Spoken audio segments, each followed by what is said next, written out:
चला, नमस्कार सर्वांना. माझं नाव निशाद बिरंजन आहे आणि मी एम्स नागपूरच्या अंतिम वर्षाचा विद्यार्थी आहे. आजचं जे आपलं टॉपिक आहे या सेशनचा ते आहे थर्मोडायनामिक्स. थर्मोडायनामिक्स हे आपला 5वं युनिट आहे एन-सी-आर-टी केमिस्ट्रीमधला. आपण याच्या अगोदर 2 पार्ट्स ऑलरेडी घेतलेले आहे आणि आज आपण याचा घेऊ पार्ट 3. बरोबर? चला, तर याच्या अगोदर जे आपण क्लास घेतलेले होते, त्याच्यामध्ये आपण काय-काय बघितलं एकदा आपण रिवाइज करूया. सगळ्यात पहिले आपण हे समजलं, की जे टर्म्स आहे, सिस्टम आणि सराउंडिंग्स हे खूप महत्वाचे राहतात जर आपल्याला थर्मोडायनामिक्सचा विषय ऐकायचा असते. मग त्याच्यानंतर आपण डिस्क्रिमिनेट केलं, की क्लोज सिस्टम काय राहतात, ओपन सिस्टम काय राहतात आणि आयसोलेटेड सिस्टम काय राहतात. हे जे 3 प्रकारचे आपले सिस्टम्स आहे, ते आपण बघितलं, की यांचा अर्थ काय असते. मग आपण हे बघितलं, की इंटर्नल एनर्जी, वर्क आणि हीट हे जे 3 आपले टर्म्स आहे यांचा काय अर्थ राहतो आणि हे एकदा आपला बेसिस बनलेला होता. मग आपण समोर गेलो आणि जे फर्स्ट लॉ ऑफ थर्मोडायनामिक्स आहे ते आपण स्टेट केला आणि त्याचा जे आपला मॅथमॅटिकल एक्सप्रेशन असते ते पण बघितला. ठीक आहे. मग आपण एनर्जी चेंजेस जे असतात ते कॅल्क्युलेट केले आणि जे आपली एनर्जी चेंज होते ते कोणत्या प्रमाणे होते. एक होता आपला वर्क आणि दुसरा होता हीट कॉन्ट्रीब्युशन आणि कशामध्ये केमिकल सिस्टम्स मध्ये. मग त्याच्यानंतर आपण स्टेट फंक्शन्सला आपण एक्सप्लेन केला. जे आपलं इंटरनल एनर्जी राहते, मग हीट एन्थॅल्पी राहते. हे जे आपले स्टेट फंक्शन्स असतात त्यांना आपण एक्सप्लेन केला. त्याच्यानंतर आपण हेच जे याच्या अगोदर आपण घेतलेला होता चेंज इन इंटरनल एनर्जी आणि चेंज इन हीट एन्थॅल्पी. हे जे चेंज आहे हे चेंजला आपण समजलं की हे चेंज काय राहते. ठीक आहे. मग आपण एक्सपेरिमेंटली मोजलं की आपला चेंज इन इंटरनल एनर्जी आणि जे एन्थॅल्पी आहे ते कशा आपण करू शकता. तर याच्यासाठी आपण काय बघितलेलं होतं, कॅलोरीमीटर. त्यांचा पूर्ण नाव होता बॉम्ब कॅलोरीमीटर. ठीक आहे. आणि मग आपण सुरू केला होता जे स्टँडर्ड स्टेट्स असतात डेल्टा एच साठी. डेल्टा एच म्हणजे काय राहते आपला हीट एन्थॅल्पी, चेंज इन हीट एन्थॅल्पी राहते. त्याच्यासाठी आपण बघितलेला होता की कोणते कोणते स्टँडर्ड स्टेट्स राहतात. चला, आता याचे पुढे आपण बघू आज की कोणते कोणते कॉन्सेप्ट अजून आपल्याला शिकायचे आहे. ठीक आहे. चला, इथपर्यंत आपण आलेले होते. जे स्टँडर्ड एन्थॅल्पी ऑफ वेपरायझेशन आहे ते आपण समजलेलं होतं की हे काय राहतं. आता नेक्स्ट आपण बघू दुसरी कोणती डेफिनेशन आहे. Amount of heat required to vaporise 1 mole of liquid at constant temperature and under standard pressure is called its standard enthalpy of vaporization or molar enthalpy of vaporization. ठीक आहे. हे डेफिनेशन आहे कोणाची, स्टँडर्ड एन्थॅल्पी ऑफ वेपरायझेशन किंवा याला आपण अजून काय म्हणतात मोलर एन्थॅल्पी ऑफ वेपरायझेशन. आता हे एक तुम्ही बघा की जर तुम्हाला मोलर दिलेलं आहे म्हणजे हे अंडरस्टूड आहे की आपण 1 मोल सबस्टन्सची गोष्ट करत आहोत. ठीक आहे. आणि यालाच आपण काय म्हणतात स्टँडर्ड एन्थॅल्पी ऑफ वेपरायझेशन. म्हणजे जेव्हा पण आपण स्टँडर्ड घेतो ते पर युनिट सबस्टन्स घेतो आणि इथे जे आपलं युनिट आहे सबस्टन्सच्या ते आहे मोल. ठीक आहे.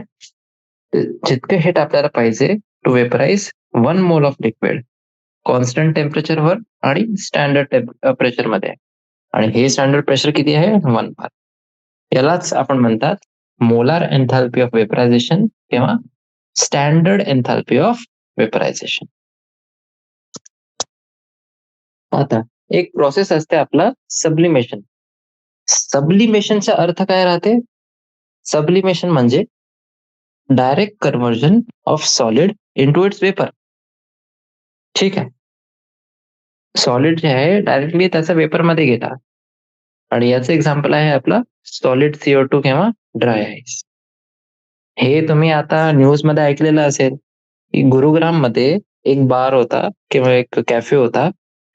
त्याच्यामध्ये जे आपण जेवणाच्या नंतर ते घेतो ना, सॉफ आणि साखर घेतो. ते साखरच्या बदले त्यांनी काय दिलं होतं, जे ड्राय आईस होती, सॉलिड CO2 ते त्यांनी सर्व्ह केला. आणि त्याच्यामुळे त्यांना उंची उलट्या होत होते आणि मग जळत होता तोंडात. तर हे आहे आपलं ड्राय आईस. तर ड्राय आईस काय होते, ते आपलं डायरेक्टली कन्व्हर्ट होते वेपरमध्ये आणि कोणत्या टेम्परेचरवर होते ते? 195 केल्विन. ठीक आहे. 195 केल्विन हे टेम्परेचर आहे सब्लिमेशनचा. आणि जे डेल्टा एच सब्लिमेशन आहे ते किती आहे? 25.2 किलो जूल पर मोल. ठीक आहे.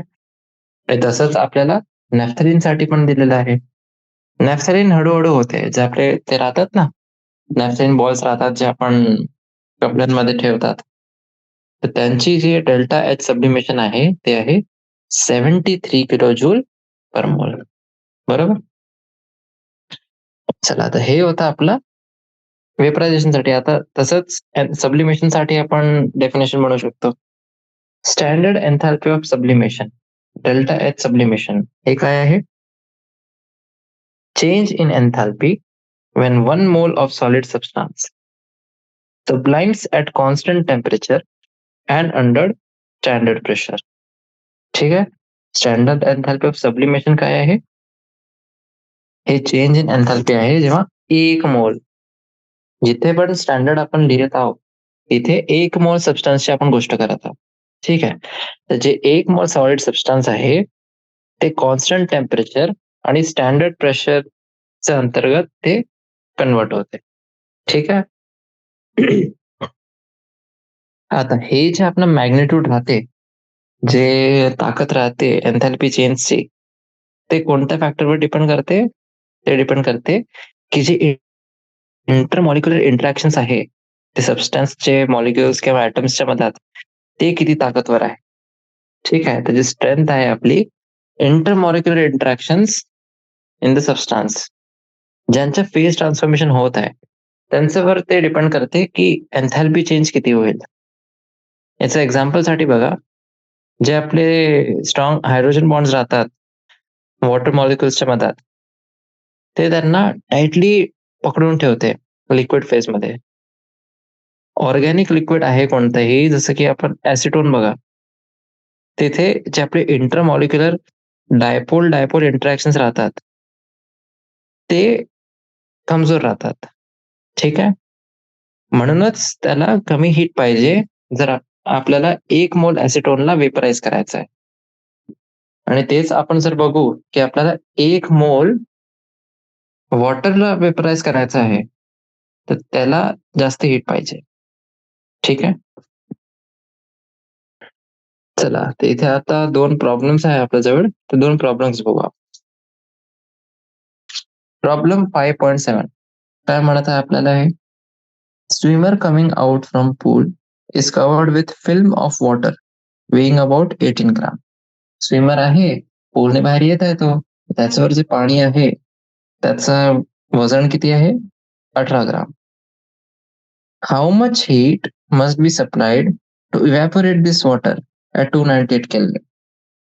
Calculate the internal energy of vaporization at 298 Kelvin. म्हणजे ते आपल्याला विचारत आहे की किती हीट तुम्ही द्याल हे वॉटर फिल्मला, किती इव्हॅपोरेट होऊन जाईल. आणि मग आपल्याला इंटरनल हीट ऑफ, जे इंटरनल एनर्जी आहे वेपरायझेशनची, ते काढायची आहे 298 केल्विन. बरोबर. चला, जे डेल्टा एच वेपरायझेशन आहे पाणीसाठी 298 केल्विन वर, ते किती आहे? 44 किलो जूल पर मोल. हे आपल्याला दिलेलं आहे. आता जे इव्हॅपोरेशनचा प्रोसेस असते पाणीचा, ते कशा रिप्रेझेंट करू शकतो आपण? H2O लिक्विड, ते कन्वर्ट होते H2O गॅसमध्ये. एकच मोल आहे दोघे सबस्टन्स आपल्याजवळ, हे वेपरायझेशन होत आहे. आता 18 ग्राम पाणी आहे आपल्याजवळ, त्याच्यामध्ये किती मोल्स आहे ते बघा. त्यासाठी आपण काय करू? 18 ग्राम डिवायडेड बाय 18 ग्राम पर मोल किती आहे? 1 मोल. ठीक आहे, 1 मोल आहे. आता 18 ग्राम पाणीला 298 केल्व्हिनवर हीट आपण सप्लाय केली, तर किती पाहिजे?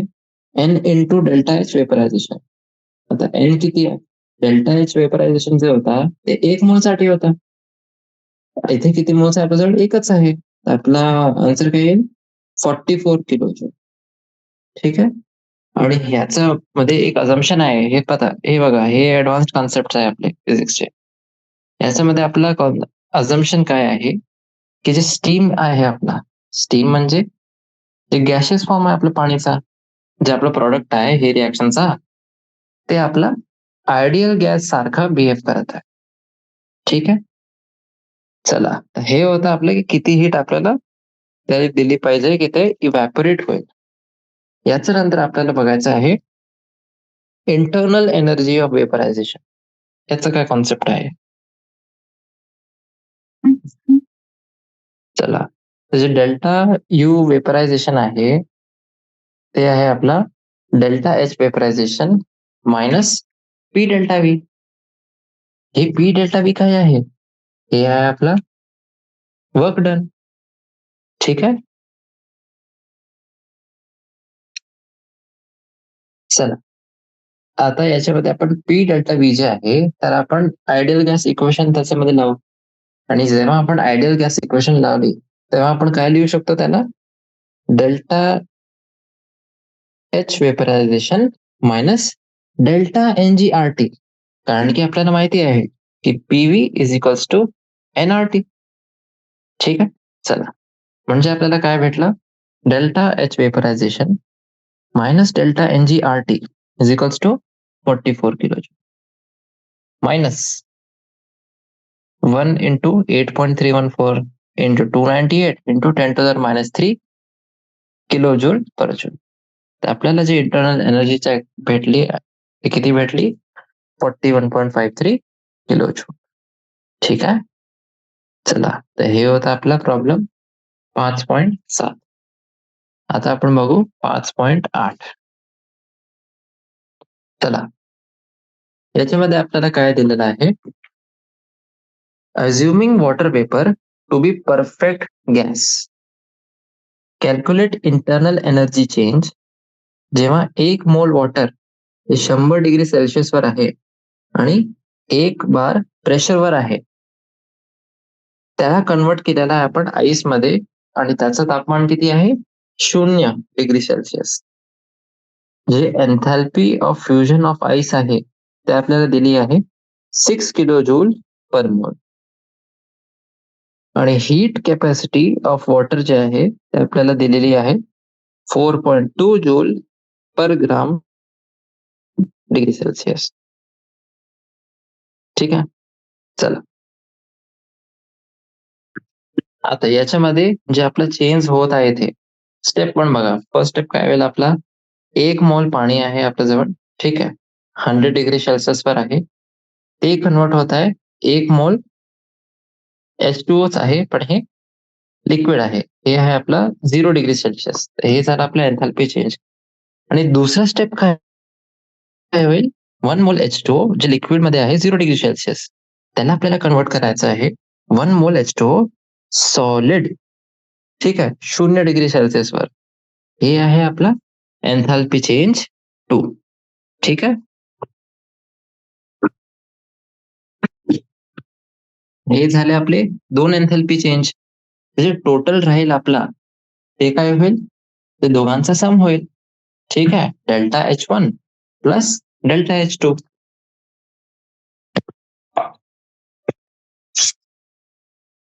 हे जे आहे डेल्टा H1 किती आहे? Minus 18 into 4.2 into 100 joule per मोल. म्हणजे हे किती झालं? -7.56 किलो जूल पर मोल. आणि जे आपला दुसरा आहे डेल्टा H2 हे किती आहे? -6 किलो जूल पर मोल. बरोबर. चला, म्हणूनच डेल्टा एच जे आहे ते किती होईल? -7.56 प्लस -6 किलो जूल पर मोल. म्हणजे किती झालं? -13.56 किलो जूल पर मोल. आता हे निगेटिव्ह साईनचा अर्थ मी सांगितलं होतं तुम्हाला.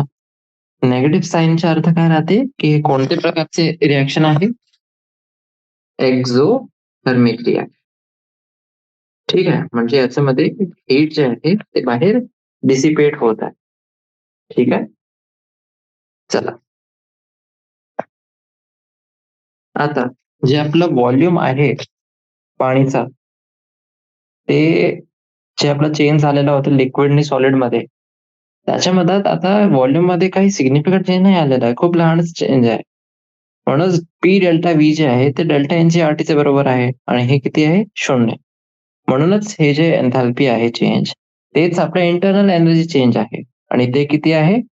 -13.56 किलो जूल बरोबर.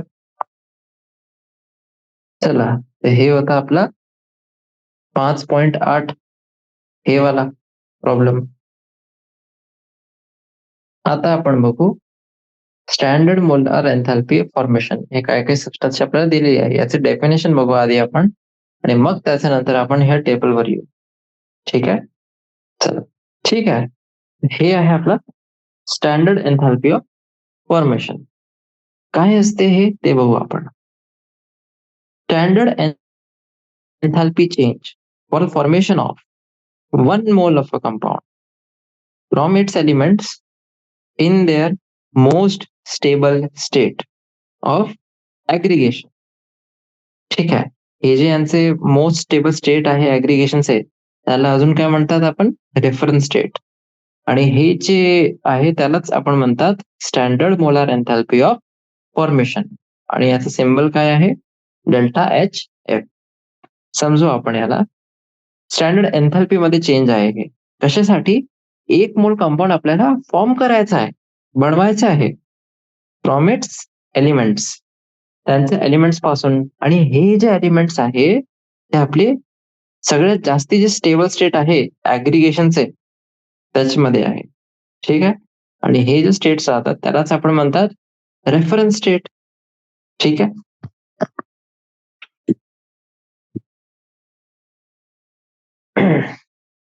आणि हे जे आपलं सिम्बल आहे डेल्टा एच एफ, हे एफचा अर्थ काय राहते, की 1 मोल कंपाऊंड आपला जे आहे ते फॉर्म झालेलं आहे त्याच्या स्टँडर्ड स्टेट मध्ये. कशापासून? जे एलिमेंट्स आहे त्यांच्या पासून. आणि हे जे एलिमेंट्स होते ते त्यांचे सगळ्यात जास्ती जे स्टेबल स्टेट होता ऍग्रिगेशनचा त्यांच्यामध्ये होते. ठीक आहे, आणि जे रेफरन्स स्टेट राहते कोणत्याही एलिमेंटचा, ते त्याचं राहते सगळ्यात जास्ती जे स्टेबल स्टेट आहे.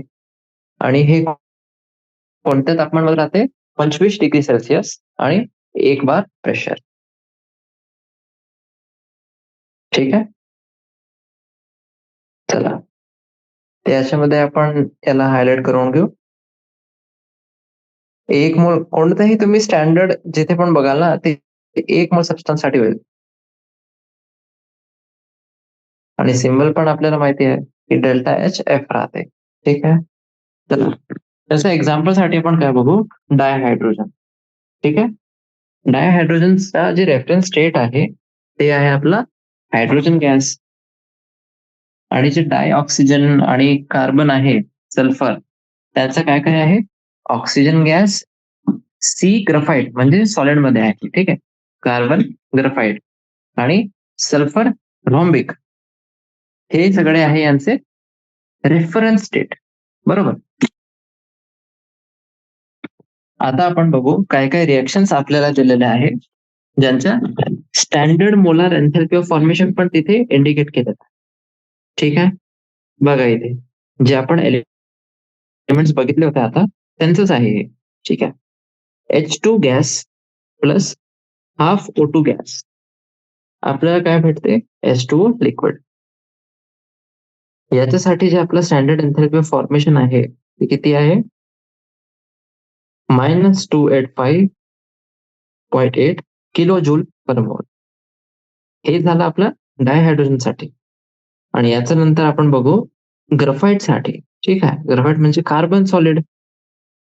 तर हे रिॲक्ट करते ट्वाइस H2 म्हणजे हायड्रोजन जे आहे त्यांच्या 2 मॉलिक्यूल सोबत जे गॅसियस स्टेटमध्ये आहे आणि काय बनवते? Methane gas. CH4 गॅस म्हणजे हे काय? मिथेन. याच्यासाठी जे आपला स्टँडर्ड एन्थॅल्पी ऑफ फॉर्मेशन आहे ते किती आहे? -74.81 किलो जूल पर मोल. तसंच आपण बघू, जर आपल्याला C2H5OH म्हणजे हे काय आहे आपलं? अल्कोहोल. अल्कोहोलच्या फॉर्मेशनसाठी 2 कार्बन जे ग्राफाइट आहे plus 3H2 gas plus half O2 gas याच्याने आपल्याला काय भेटते? एक मॉलिक्युल भेटते C2H5OH चा आणि हे लिक्विड स्टेटमध्ये आहे. तर याच्यासाठी जे आपला डेल्टा एच फॉर्मेशन आहे ते किती आहे? -277.7 किलो जूल पर मोल. आता जे डेल्टा एच फॉर्मेशन आहे ते काही नाही, फक्त डेल्टा एच रिॲक्शनच आहे. तिथे एक मोल जे आहे आपल्या कंपाऊंडचा ते फॉर्म होत आहे त्याचे कॉन्स्टिट्यूएंट एलिमेंट्सनी. ठीक आहे. जसं की वरचे आपले 3 इक्वेशन होते जिथे एक मोल होता वॉटरचा, मिथेनचा आणि एथेनॉलचा ते फॉर्म झालेला आहे. ठीक आहे. एक्झोथर्मिक रिॲक्शनसाठी आता आपण जर एन्थॅल्पी चेंज बघू तर हे बघा. CaO सॉलिड कॅल्शियम ऑक्साईड आहे प्लस CO2 गॅस ते आपल्याला काय देते? CaCO3 solid calcium carbonate. याच्यासाठी जे डेल्टा एच रिॲक्शन आहे ते किती आहे? -178.3 किलो जूल पर मोल. आता हे जे आहे हे आपला एन्थॅल्पी ऑफ फॉर्मेशन नाही आहे कॅल्शियम कार्बोनेटचा. ठीक आहे. कारण की कॅल्शियम कार्बोनेट जे आहे ते दुसरे कंपाऊंड जे बनलेलं आहे त्याचे जे कॉन्स्टंट एलिमेंट्स होते. आता कोणते कोणते आपले एलिमेंट्स कॉन्स्टिट्युएंट आहे कॅल्शियम कार्बोनेटचे? तर एक झाला कॅल्शियम, मग कार्बन, त्याच्यानंतर ऑक्सिजन. ते याच्याने नाही बनलेलं आहे ते कॅल्शियम ऑक्साईडने बनलेलं आहे. म्हणूनच हे रिएक्शन मध्ये जे आपला हीट चेंज आहे त्याला आपण एन्थॅल्पी ऑफ फॉर्मेशन नाही म्हणू शकता कॅल्शियम कार्बोनेटचा. ठीक आहे. आता तसंच अजून एक एक्झाम्पल बघा तुम्ही. तर हे वाला आपण बघितलं CaCO3 वाला. आता हे वाला बघा. याच्यामध्ये H2 गॅस आहे आणि ते रिॲक्ट करत आहे 1 मोल ब्रोमियम गॅस. हे लिक्विड गॅस नाही, हे लिक्विडमध्ये आहे. आणि आपल्याला काय भेटत आहे? 2 मॉलिक्युल्स भेटत आहे HBr हायड्रोजन ब्रोमाइड जे आपल्या गॅसियस स्टेटमध्ये आहे. इथे जे आपलं डेल्टा एच रिएक्शन दिलेलं आहे ते याचा स्टँडर्ड एन्थॅल्पी फॉर्मेशन नाही आहे. आणि मी तुम्हाला सांगितलेला होता की जेव्हाही स्टँडर्ड एन्थॅल्पी कुठे राहते ते 1 मोल सबस्टन्ससाठी राहते. ठीक आहे. इथे 2 मोल बनलेले आहे. त्याला आपल्याला अर्ध करावं लागेल. आणि इथे पण आता आपल्याला एक कन्व्हेन्शन घ्यायचा. कोणता? जे आपला स्टँडर्ड एन्थॅल्पी आहे फॉर्मेशनचा डेल्टा HF कोणत्याही एलिमेंटचा रेफरन्स स्टेटमध्ये ते आपण 0 घेतो. कारण की ते त्याचा सगळ्यात जास्त स्टेबल स्टेट आहे ॲग्रीगेशनचा. है ना? बरोबर. त्याला आपण 0 घेतो. तर एक जनरल फॉर्म्युला आपल्याला भेटते इथे. ठीक आहे. एन्थॅल्पी चेंज जर आपल्याला कॅल्क्युलेट करायची आहे कोणत्याही रिएक्शनसाठी त्यासाठी एक जनरल फॉर्म्युला कोणता आहे आपल्याजवळ? Delta H reaction is equals to summation of delta H formation products minus delta H formation reactants. Products minus reactions ने आपल्याला भेटते डेल्टा एच रिएक्शन. ठीक आहे. आणि जे ए आणि बी दिसत आहे तुम्हाला ते काहीच नाही आहे, ते फक्त कोइफिशियंट्स आहे प्रोडक्ट्स आणि रिएक्टंट्सचे बॅलन्स्ड इक्वेशन मध्ये. ठीक आहे. आता हेच इक्वेशन आपण कॅल्शियम कार्बोनेटचं डिकम्पोजिशन जेव्हा होते त्याच्यासाठी लावू. इथे जे आपले कोइफिशियंट्स आहे ए आणि बी ते 1 आहे. ठीक आहे. 1 आहे. तर आपल्याला जे व्हॅल्यू भेटत आहे रिएक्शनच्या नंतर ते आहे 178.3 किलो जूल पर मोल. याचा अर्थ काय आहे? हे पॉझिटिव्ह आहे. म्हणजे डिकम्पोजिशन जे आहे कॅल्शियम कार्बोनेटचा ते आपलं एक एंडोथर्मिक प्रोसेस आहे. आणि आपल्याला याला हीट करावं लागेल जर आपल्याला जे काही आपले डिझायर्ड प्रॉडक्ट्स होते, जे आपल्याला पाहिजे होता, ते जर आपल्याला घ्यायचं आहे त्यासाठी याला हीट करावं लागेल. बरोबर. चला, तर हे झालं स्टँडर्ड एन्थॅल्पी ऑफ फॉर्मेशन. आता त्याच्यानंतर आपण बघू थर्मोकेमिकल इक्वेशन्स यांचा काय अर्थ राहते. Thermochemical equation.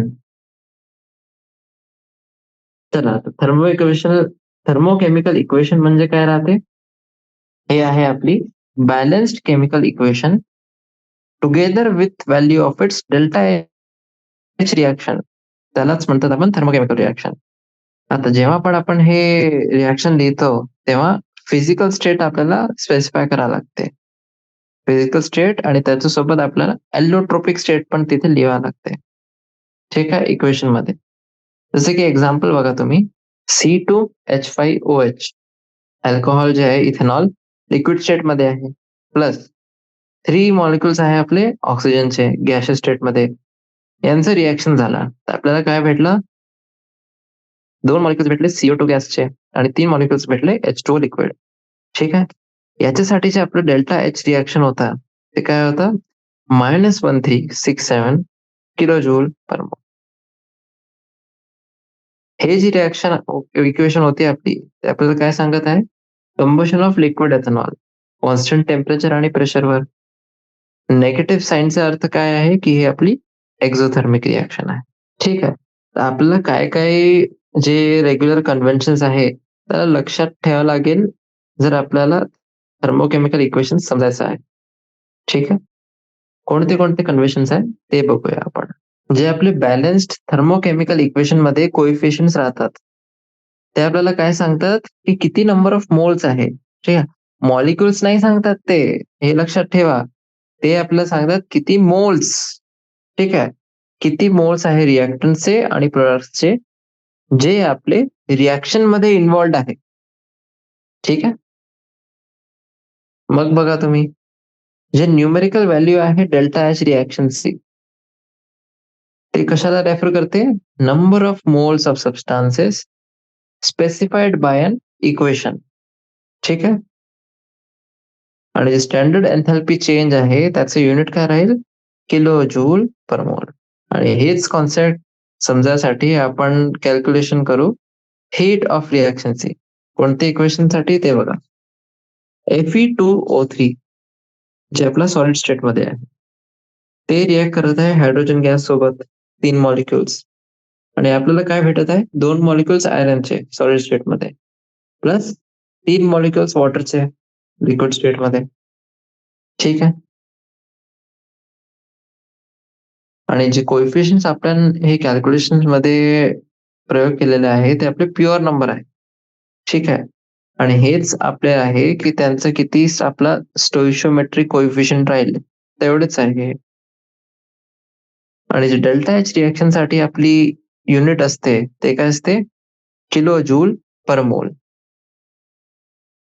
आणि याचा अर्थ काय आहे, पर मोल ऑफ रिॲक्शन. ठीक आहे. एकदा आपण केमिकल इक्वेशनला बॅलन्स केला काही प्रमाणे, तर हे आपल्याला सांगते की मोल ऑफ रिॲक्शन किती आहे. जसं समजा की तुम्ही हे इक्वेशनला बॅलन्स केलेला होता काही वेगळ्या प्रकाराने, half Fe2O3 plus 3/2H2 plus Fe आणि 3/2H2. हे जे अमाऊंट आहे रिॲक्शनचा ते आपला 1 मोल रिॲक्शनसाठी होईल. आणि डेल्टा एच रिॲक्शन किती होईल, हाफ. जितकं पहिले होती त्याच्याने अर्धी होऊन जाईल. ठीक आहे.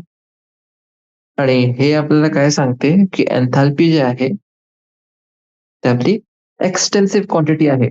ते अमाउंट ऑफ मॅटरवर डिपेंड करते. ठीक आहे. एन्थॅल्पी जे आहे ते एक्सटेन्सिव्ह क्वांटिटी आहे. मग बघा तुम्ही, जेव्हा आपण कोणत्याही केमिकल इक्वेशनला रिव्हर्स केला तेव्हा जे डेल्टा एच रिॲक्शन आहे त्याचं साइन पण रिव्हर्स होऊन जाते. ठीक आहे. म्हणजे प्रोडक्टला तुम्ही रिॲक्टंट केला आणि रिॲक्टंटला तुम्ही प्रोडक्ट बनवला, तेव्हा काय होते, जे आपला मॅग्निट्यूड आहे तितकंच राहील, पण जे साइन होता प्लसच्या मायनस होऊन जाईल आणि मायनसच्या प्लस होऊन जाईल.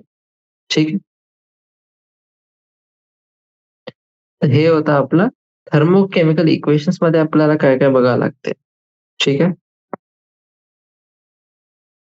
चला, तर एकदा आपण थर्मोकेमिकल इक्वेशन समजलं, तर आपण याचं नंतर बघू Hess law of constant heat summation. आता आपल्याला हे माहिती आहे की एन्थॅल्पी स्टेट फंक्शन राहते, म्हणूनच जे आपला चेंज इन एन्थॅल्पी आहे ते आपला इंडिपेंडेंट राहते पाथच्या. म्हणजे आपला इनिशियल स्टेट आणि फायनल स्टेटच्या पाथ होतात, कसे आले तुम्ही इनिशियल स्टेट पासून फायनल स्टेट पर्यंत ते मॅटर नाही करत, बरोबर. जे रिएक्टंट्स आणि प्रोडक्ट्स आहे त्यांचं फक्त इनिशियल आणि फायनल स्टेट मॅटर करते. तुम्ही कसे आले रिएक्टंट्स आणि प्रोडक्ट्सला ते मॅटर नाही करत. ठीक आहे. एन्थॅल्पी चेंज जे आहे रिएक्शन साठी ते सारखीच राहते, जर ते एक स्टेप मध्ये झालेली आहे किंवा सिरीज ऑफ स्टेप्स मध्ये झालेली आहे. आणि हेच सांगायला हेस साहेबांचं आहे हेस लॉ. ठीक आहे. चला, तर हे जे हेस लॉ आहे, हेस लॉ काय म्हणतात आपल्याला? If a reaction takes place in several steps, then its standard reaction enthalpy is the sum of standard enthalpies of the intermediate reactions into which the overall reaction may be divided at the time at the same temperature. ठीक आहे. खूप मोठी आपली हे statement होती, याचा अर्थ काय आहे ते बघू आपण. चला, आता एक रिएक्शन आपली खूप सारे स्टेप्स मध्ये होत आहे. एक आहे एक रिएक्शन जे एक स्टेप मध्ये होत आहे आणि दुसरी आहे जे खूप सारे स्टेप मध्ये होत आहे. हे जे रिएक्शन आहे जे खूप सारे स्टेप्स मध्ये होत आहे, त्याची जे स्टँडर्ड रिएक्शन एन्थॅल्पी आहे ते काहीच नाहीये, ते फक्त ऍडिशन आहे. ठीक आहे. सम आहे कोणाचं?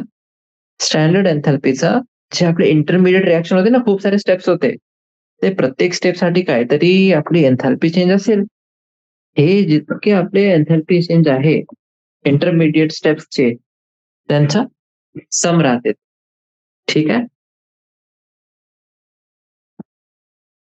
हे त्यांचं सम राहते, ज्याच्यामध्ये आपण आणि सेम टेम्परेचर वाला आपल्याला डिवाइड करायचा. ठीक आहे. चला, तर हे झालं आपला हेस लॉ.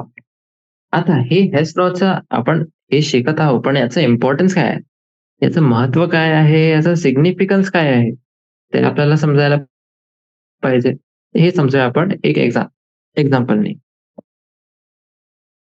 चला, एक रिएक्शन आहे C graphite plus half O2, आपल्याला काय भेटत आहे? Carbon monoxide. इथे कार्बन डायऑक्साईड भेटत होतं आपल्याला, इथे कार्बन मोनॉक्साईड भेटत आहे गॅसमध्ये. डेल्टा एच रिएक्शन आपल्याला काढायचं आहे.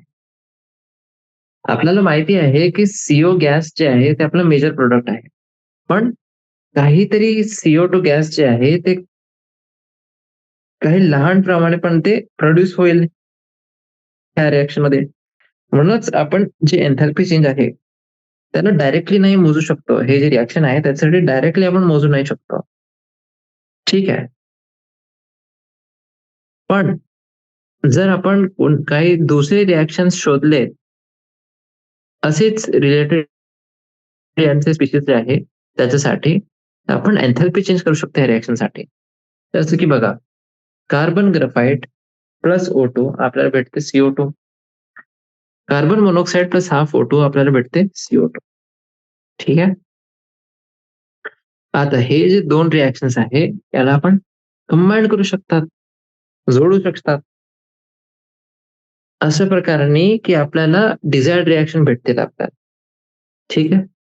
आपल्याला फक्त रिव्हर्स करायचं आहे, ऍड करायचं आहे, सबट्रॅक्ट करायचं आहे, ते बघायला लागते की कसं आपण त्याला अरेंज करू की आपल्याला आपली डिझायर्ड जे फायनल रिएक्शन आहे ते भेटेल. ठीक आहे.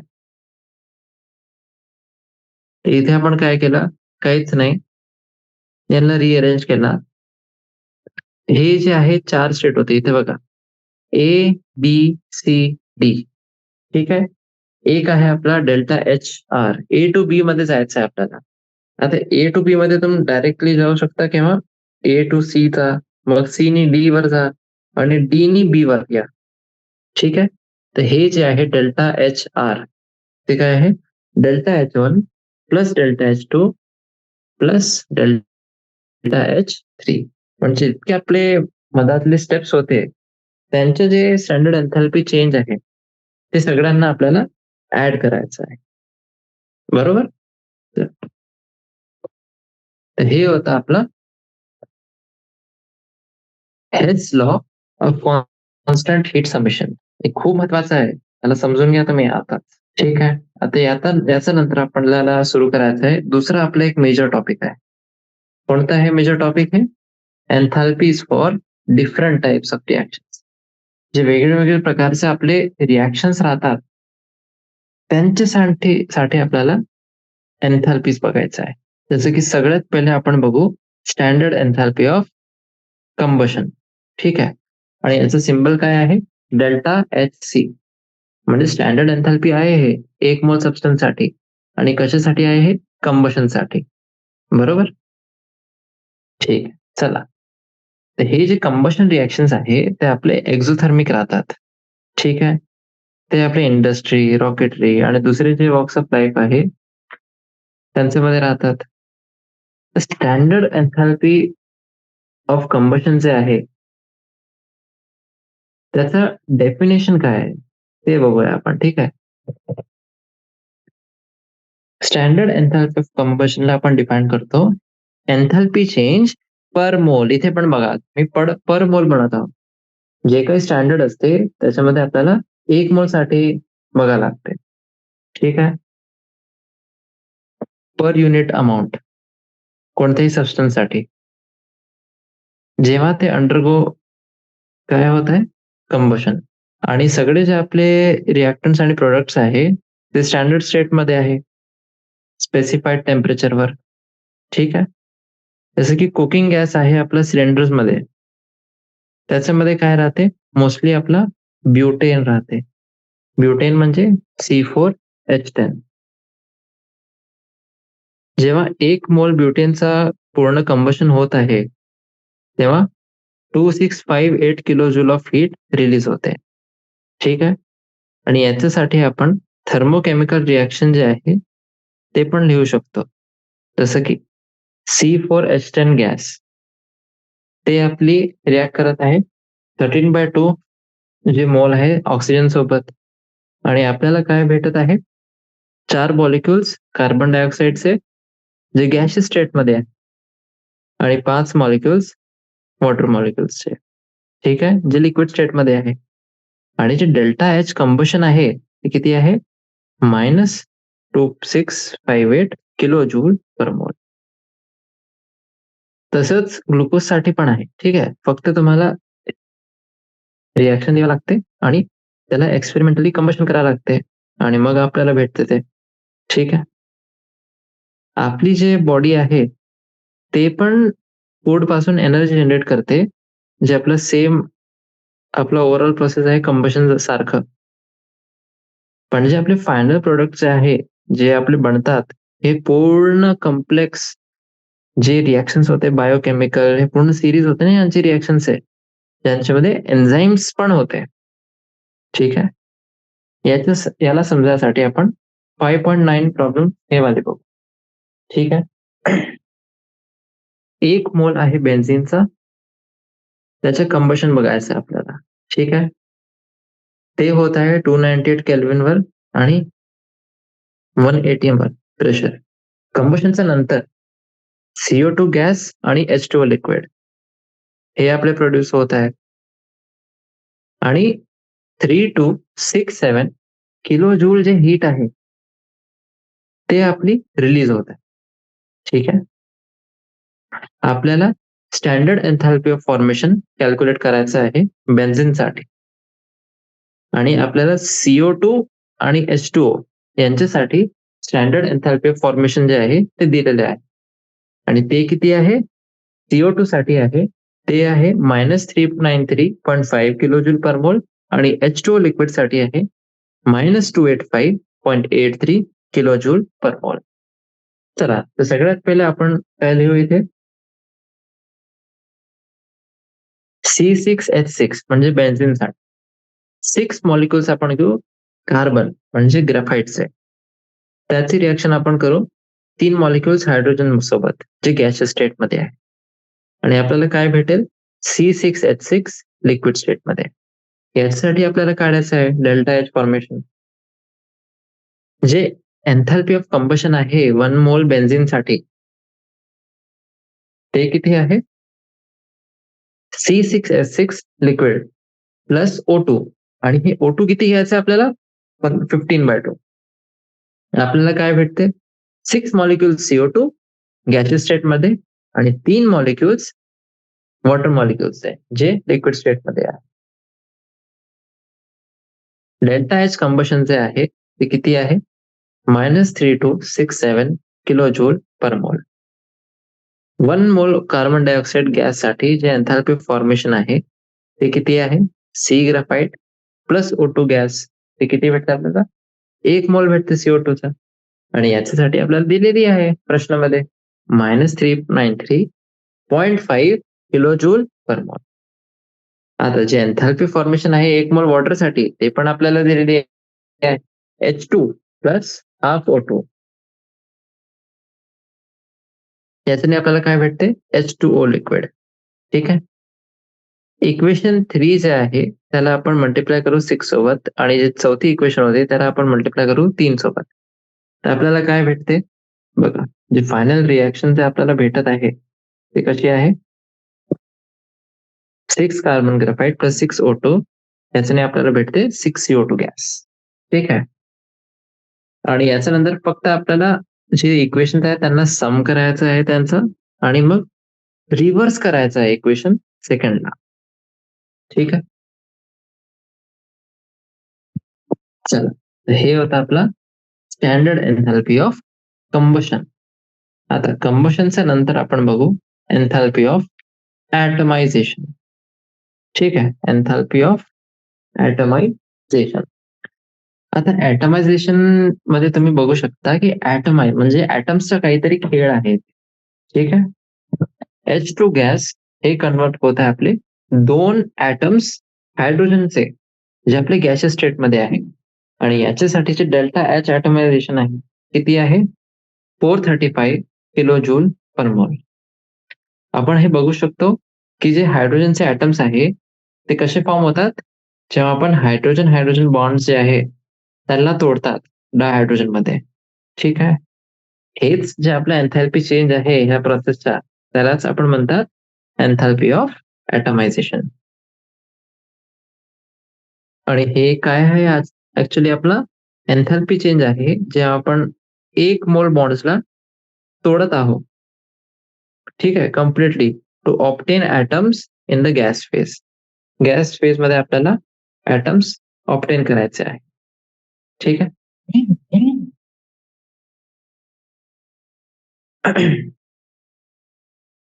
आता डायअटॉमिक मॉलिक्युल्स बघू आपण.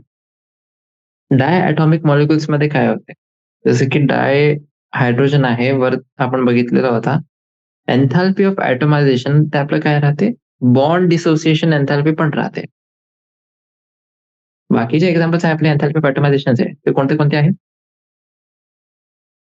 CH4 गॅस आणि आपल्याला भेटते कार्बन गॅस आणि 4 मॉलिक्युल्स नाही 4 ऍटम्स भेटते हायड्रोजनचे जे आपले गॅसियस स्टेटमध्ये आहे. डेल्टा एच ऍटमायझेशन आपल्याला इथे किती आहे किती भेटत आहे 1665 किलो जूल पर मोल. आता जे प्रोडक्ट्स आहे प्रोडक्ट्स मध्ये आपले मॉलिक्युल्स नाही आहे.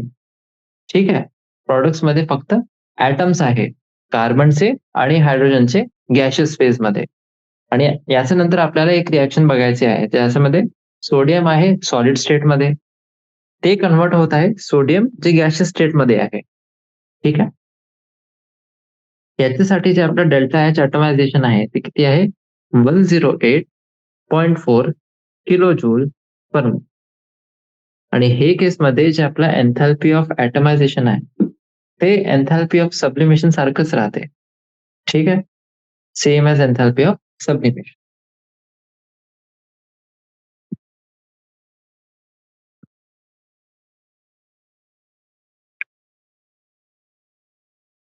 चला मग आपण बघू बॉन्ड एन्थॅल्पी काय राहते. ठीक आहे. बॉन्ड एन्थॅल्पीचा सिम्बल काय आहे? Delta H bond. Chemical reactions मध्ये काय राहते? ब्रेकिंग, जे आपले केमिकल बॉन्ड्स आहेत त्यांना आपण तोडतात आणि मग बनवतात पण. ठीक आहे. एनर्जी आपल्याला हवी राहते जर आपल्याला एक बॉन्ड तोडायचा आहे, आणि एनर्जी रिलीज केव्हा होते? जेव्हा कोणताही बॉन्ड फॉर्म होत आहे. आता हे जे हीट ऑफ रिएक्शन राहते, ठीक आहे, यांना आपण रिलेट करू शकतो जे एनर्जी मध्ये चेंजेस आहे असोसिएटेड विथ ब्रेकिंग आणि मेकिंग ऑफ केमिकल बॉन्ड्स, यांच्यासोबत आपण रिलेट करू शकतो. आता हे जे एन्थॅल्पी चेंज आहे यांच्या रेफरन्सने आपण बघू, जे केमिकल बॉन्ड्स आहेत त्याला आपण दोन जे टर्म्स राहतात, वेगळे वेगळे दोन टर्म्स आहेत, त्यांनी आपण त्याला एक्सप्लेन करू शकतो. कोणते कोणते टर्म्स आहेत? एक आहे आपला बॉन्ड डिसोसिएशन एन्थॅल्पी, आणि दुसरा कोणता आहे? मीन बॉन्ड एन्थॅल्पी. बरोबर.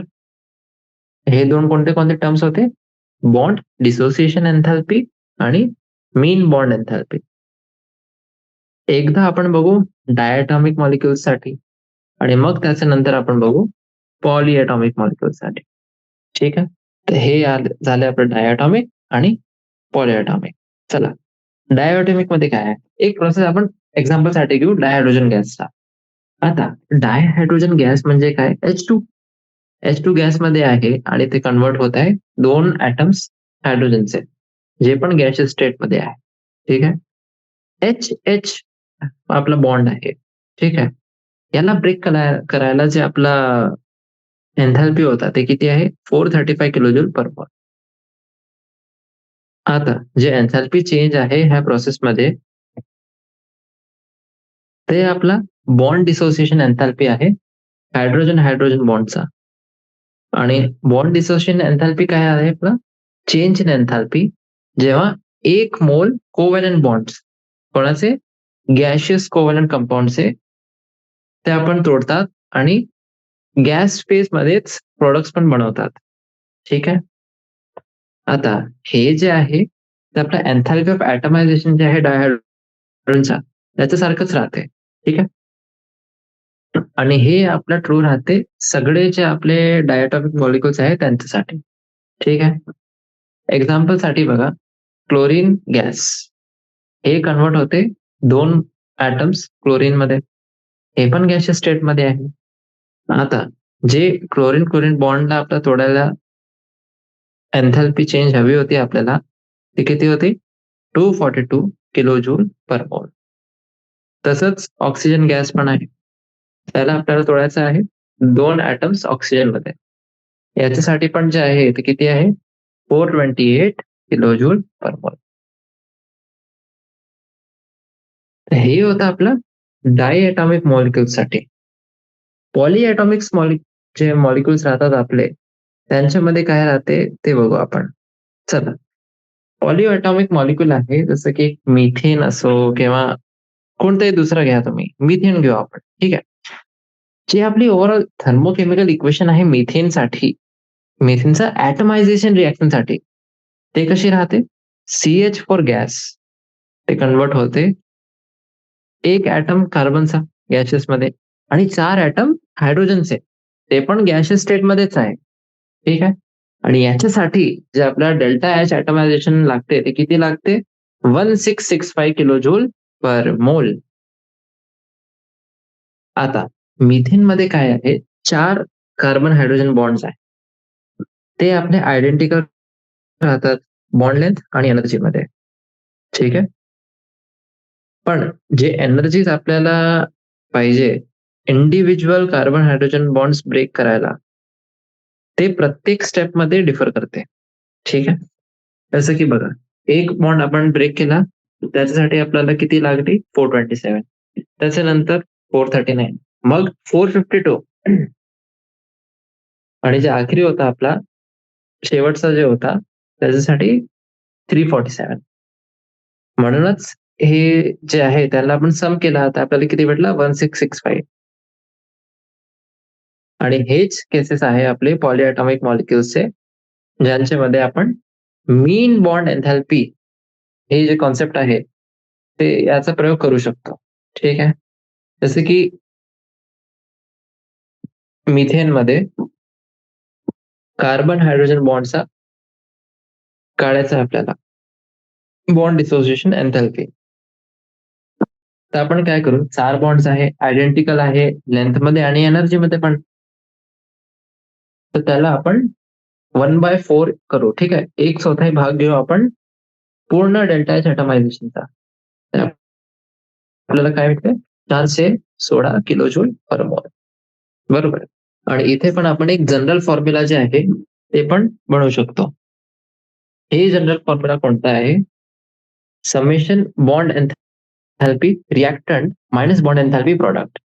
हे बघा, हे खूप महत्वाचं आहे. इथे रिएक्टंट पहिले आहे आणि प्रॉडक्ट मग त्याच्या नंतर आहे. जे काय आपण आतापर्यंत बघितले होते त्यांच्यामध्ये प्रॉडक्ट मायनस रिएक्टंट होता, पण इथे काय आहे, रिएक्टंट मायनस प्रॉडक्ट आहे. ठीक आहे. तर हे एक आपलं महत्वाचं आहे इथे, रिएक्टंट मायनस प्रॉडक्ट. हे रिलेशनशिप जे आहे ते आपली जास्ती कामसी कुठे राहते आपल्याला, जेव्हा जे डेल्टा एच फॉर्मेशनचे व्हॅल्यूज आहे ते आपल्या जवळ नाही आहे. ठीक आहे. जे नेट एन्थॅल्पी चेंज राहते कोणत्याही रिएक्शनचा, ते काय राहते, amount of energy required to break all the bonds in the reactant molecules minus amount of energy required to break all the bonds in the product molecules. म्हणजे रिएक्टंट्स जे आहे त्यांच्यामध्ये जितके आपल्याला बॉन्ड्स आहे त्यांना ब्रेक करायचं आहे आणि मायनस करायचं आहे जे प्रोडक्ट मध्ये जितके बॉन्ड्स आहे त्यांना तोडण्यासाठी जितकी एनर्जी आपल्याला पाहिजे. तर हे जे आहे डिफरन्स, तेच आपलं राहते नेट एन्थॅल्पी चेंज. ते काय राहते आपलं, नेट एन्थॅल्पी चेंज. आता हे जे आपलं रिलेशन आहे, जे आपला स्टेटमेंट आहे, ते मी तुम्हाला सांगितलं जेव्हा सगळे जे सबस्टन्स आहे, सगळे सबस्टन्स म्हणजे रिएक्टंट्स आणि प्रोडक्ट्स, ते आपले गॅशियस स्टेटमध्ये आहे. ठीक आहे. गॅशियस स्टेटमध्ये पाहिजे आपल्याला. आता हे जे टेबल आहे याच्यामध्ये आपल्याला सिंगल बॉन्ड एन्थॅल्पी काय दिलेले आहे आपले, मीन आणि मीन सिंगल बॉन्ड एन्थॅल्पी आहे किलो जूल पर मोल युनिट मध्ये आणि 298 केल्विनवर. तसंच मल्टिपल बॉन्ड एन्थॅल्पीज बघा, mean multiple bond enthalpy kilo joule per mole मध्ये 298 केल्विनवर. ठीक आहे.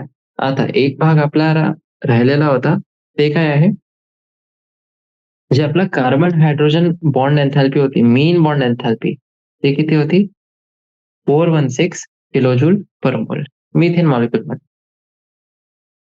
आता हे आपण एक्सपेरिमेंट केला आणि हे बघितलं की जे मेन सीएच बॉन्ड एन्थॅल्पी आहे ते कंपाऊंड टू कंपाऊंडने आपली व्हॅरी करते. ठीक आहे. ते वेगळी वेगळी राहते. एक कंपाऊंड मध्ये काय असेल, दुसऱ्या कंपाऊंड मध्ये काही दुसरेच असेल. ठीक आहे. जसं की CH3 CH2Cl, मग CH3 NO2 तसं. पण जास्ती नाही हे व्हॅरी करत. हेस लॉचा आपण प्रयोग करू आणि त्याच्या प्रयोगाने आपण बॉन्ड एन्थॅल्पी जे आहे ते पण कॅल्क्युलेट करू शकता. जे बॉन्ड एन्थॅल्पी व्हॅल्यूज आहे सिंगल आणि मल्टिपल बॉन्ड्सची, ते आपण बघितले आता हे टेबलमध्ये. जे आपले रिएक्शन एन्थॅल्पीज राहतात ते खूप महत्वाचे क्वांटिटीज राहतात, कारण की ते कशाने येतात, जे आपले चेंजेस होत आहे की जे आपले मागचे बॉन्ड्स होते, ठीक आहे, ते आपण तुटत आहे आणि जे नवीन बॉन्ड्स होत आहे ते फॉर्म होत आहे.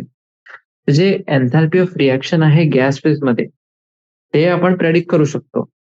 ठीक आहे. ते आपण सांगू शकतो की अच्छा बाबा एवढी असू शकते हे इतकी एन्थॅल्पी.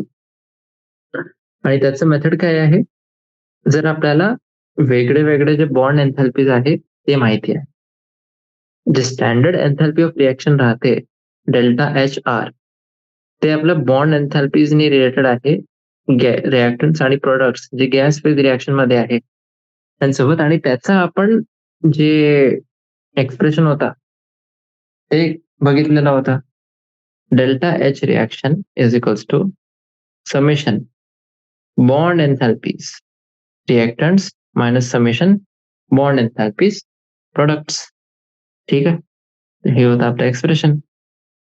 आणि याच्यामध्ये लक्षात ठेवा की हे आहे रिएक्टंट्स मायनस प्रॉडक्ट्स. ठीक आहे. चला, आता याच्यानंतर आपल्याला आपला काय काय उरलेलं आहे ते एकदा आपण रिव्ह्यू करून घेऊ.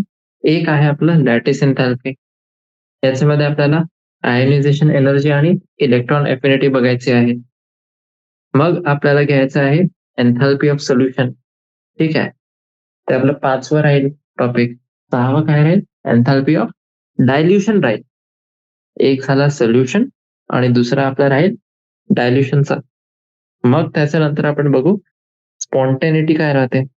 ठीक आहे.